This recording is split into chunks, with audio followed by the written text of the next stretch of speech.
Yusek, during the holidays, hindi po tayo nakapag-briefing. So I think this is a good time to raise this question dahil nasa isip pa po siguro ng mga kababayan natin.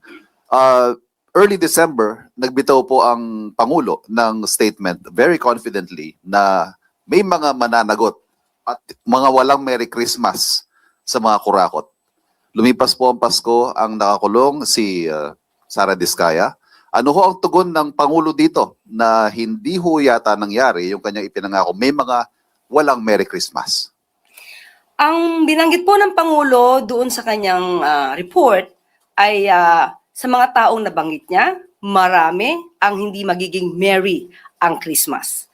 Wala naman siyang binanggit kung sino ang pangalan. Pero tandaan natin, sa higit na 4 na buwan, may mga nakulong, may mga warrants of arrest na na-issue, may mga nagtago, mayroong nakikipag-usap at nagsisettle at ibinibigay, rather restitution, isinusole ang karamihan sa kanilang mga kickbacks na hindi naganap, never nangyari sa anumang administrasyon.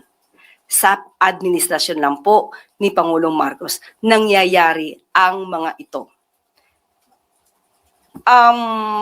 Pag sabi po niya na mayroong mga taong hindi magiging merry ang Christmas, yung mga nakulong po, definitely, hindi naging merry ang Christmas.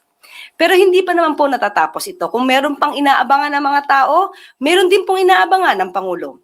Hinintay din po ang Pangulo ang mabilisang resolusyon na magbumula sa Ombudsman at sa DOJ.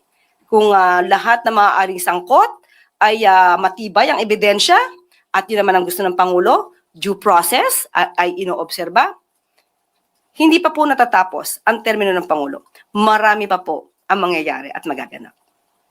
Mahalin mo ang Pilipinas, wag na wag